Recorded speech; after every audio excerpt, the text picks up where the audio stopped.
Welcome to this media conference with Conor Gallagher. As ever, if we keep it to 3 questions each in the first round, and if we have got time, we'll come back to you. And then we'll have a little embargoed section at the end as well. So, Rob Dorset, when you're ready. Hey, Conor. Hey. Down here, mate, sorry. Hello. Hi. Nice to see you. Andrew. Listen, I know what a special moment it was for you when you went to Qatar in your first major tournament, but you didn't actually get to play any football. Does this feel very different from your perspective? Because it does from us. We expect you to be an integral part of the squad, and so I wonder whether it feels different. Yeah, it does, to be fair. In Qatar, I was kind of expected not to play, in a way. I still loved the experience and was so honoured to be there, but I never expected to really come on or start games. So, yeah, it's a couple of years on and I'm in a different position. I've developed well as a player, more experience, so I'm hoping I can help the team more on the pitch for this tournament. So I'm really looking forward to it. Again, from our perspective in the media, it feels like a straight battle between you and Trent Alexander-Arnold for that third central midfield spot with Declan Rice and Jude Bellingham. But you're both very different players. I wouldn't expect you to say, by the way, whether you think the same as us on that one, but you are very different players. How do you see your game different to his, and what you can offer in a way and what he can? Yeah, first of all, Trent is a top player, and everyone in the squad have their own strengths and the way they can improve the team and strengthen the team in their own way. So yeah, I'll always be ready to start games if needed, or to come on from the bench. But yeah, the thing is with this squad, it's very healthy competition. Of course, everyone wants to play as much as possible, but everyone's going to be supporting each other no matter what. And yeah, we're all buzzing for the tournament to start. There's so much speculation back home about your future, with you being linked heavily with a move to Tottenham and potentially Aston Villa. Now there's speculation talking about you extending your Chelsea contract. How distracting is that? Because you are a human being, and when your future's up in the air, you're away with England. You want to focus on a major tournament, and yet that must be at the back of your mind. Yeah, well, you said it. I've just been focusing on England, and this is the most important thing right now. For me, for the country, and yeah, I just want to start the tournament now. Well done, mate. Cheers. Hi, Conor. You've Hi. been captain quite a lot for Chelsea this season. I know you have the experience of Qatar, but do you think having that leadership role, you'll be able to bring that into the England side this time? Yeah, definitely. I think I've come a long way this season. I give a lot of credit to Pochettino and what he's done for me.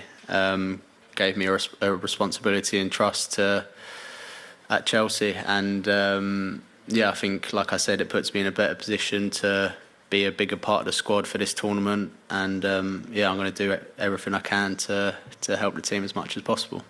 As well as in centre midfield, there's been lots of debate about who will start at centre-back, and someone who looks likely to play there is someone you know well in Mark Gahey. You've played with him in the academy at Crystal Palace and for England. So if he does start, how do you think he'll deal with the pressure of playing in a major tournament?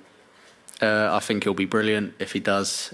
He's a top guy and a top player, and yeah, I couldn't be happier if he managed to start some games this tournament. He's been brilliant for Crystal Palace and for England when he's played, so he's more than ready to play for sure. Just on him again, how would you describe him as a player, and how have you seen him change over the years? He's very professional, very hard-working, a great leader as well. But yeah, I think he's got everything you need to be a top defender. Yeah. Hi, Conor. Can you just sum up what the season's been like for you? Because there's been so much noise around Chelsea all year, the highs and the lows. There's just, the guys have said, speculation about your future, but your form's been just consistent all the way through, and now obviously you're here with England. I mean, can you just sum up the last year and what it's been like? Yeah, I've really enjoyed it. When I'm playing football, I'm happy, and I've been playing on a consistent basis this season. So I've just wanted to work as hard as possible to help Chelsea as much as I can, and England when I've played. So yeah, I'll say again, a lot of credit to Pochettino for giving me that opportunity to show Chelsea what I could do in the last season. So hopefully can still room for improvement. What was your reaction to the manager leaving Chelsea? Of course, like I said, he's done so much for me, so I was sad for him and the coaching staff, but really excited about the new manager coming in, and myself and everyone at Chelsea are really excited to work with him.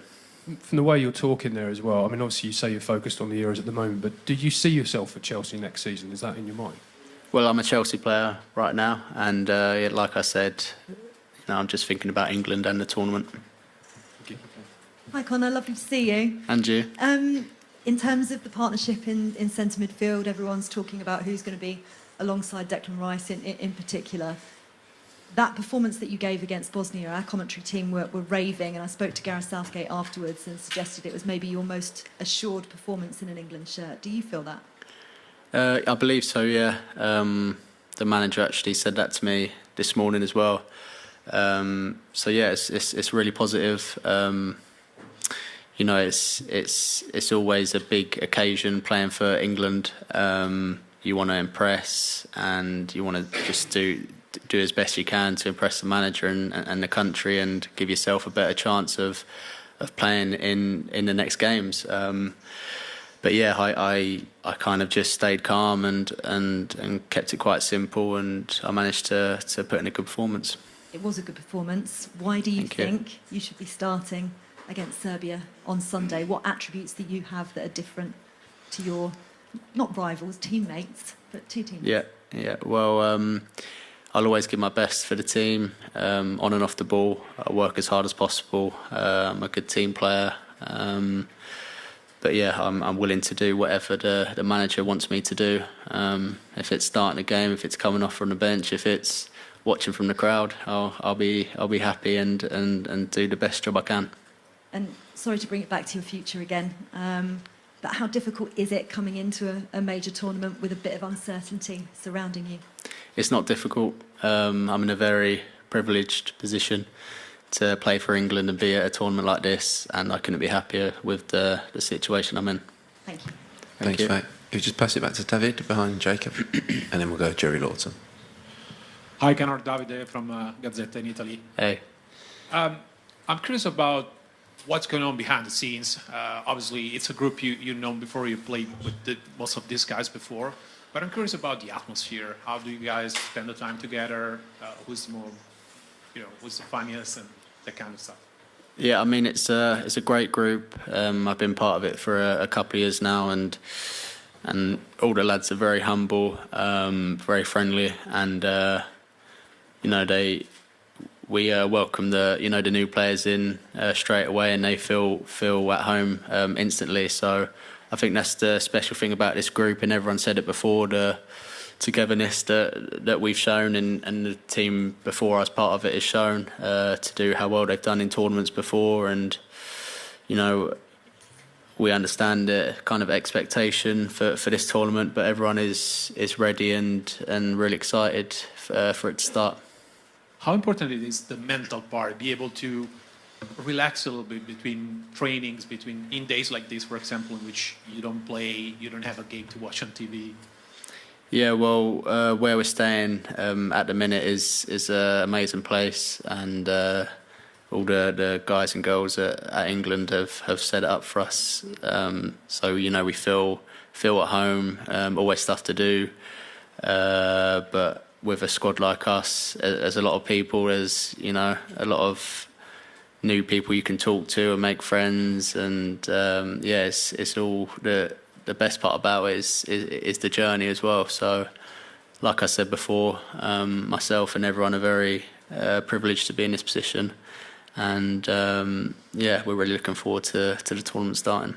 And final for me, looking at the tournament, is there any squad you want to keep an eye on, except obviously the three teams you're going to play?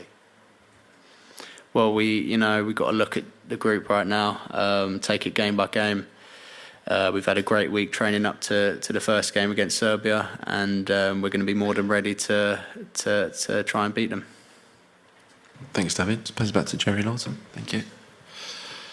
Hi, Conor. Just following up from that, Jerry Lawton at the start. Just wondering, in the camp, the FA have laid on everything for you, I believe, paddle, basketball.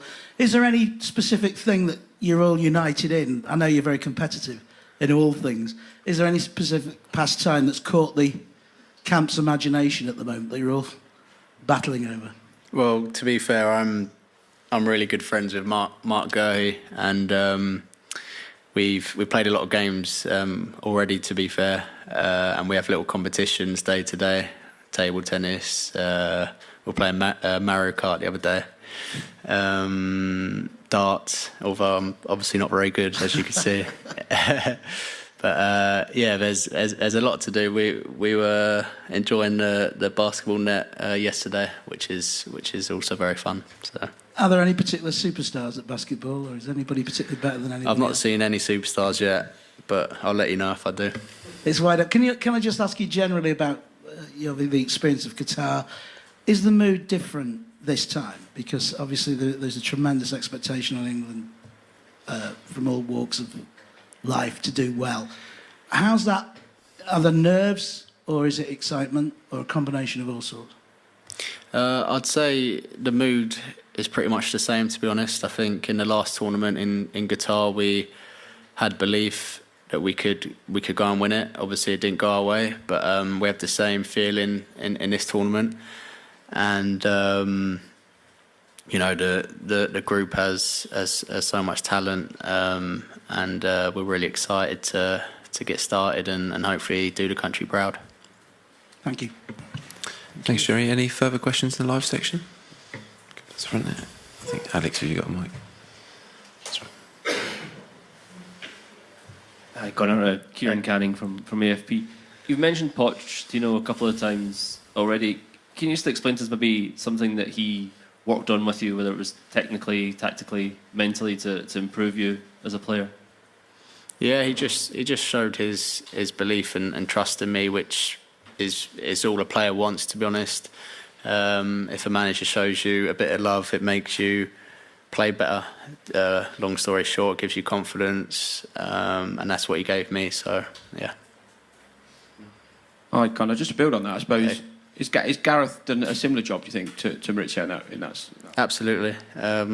He's been brilliant with everyone, and that's one of the reasons why he's a great manager is how he makes every player fills them with confidence, and yeah, he's certainly done that with me. I was just looking at some of the quotes when he picked you for Qatar, and he said he liked you because you're a scurrier. I just wondered what you thought about you scurrying around the pitch. I wondered if that is a term you'd ever come across, or anyone had ever said that to you before. Nah, I suppose it's a compliment, but you know, I think a part of my game is just working as hard as possible and doing everything I can for the team, and I'll continue to do that for as long as I can. Cheers, Mark. And Rob Dorset to finish this section. Conor, just one more. After the disappointment of the Iceland game, I just wonder how you guys in camp are feeling the importance of getting a positive result in the first game. Always have to in tournaments anyway. Makes it easier to progress. But because of the general mood and the reaction of the media in this room to that defeat, and some of the players have told us they were a bit rattled by it as well. So to start well, to get a big win, how important? Very important.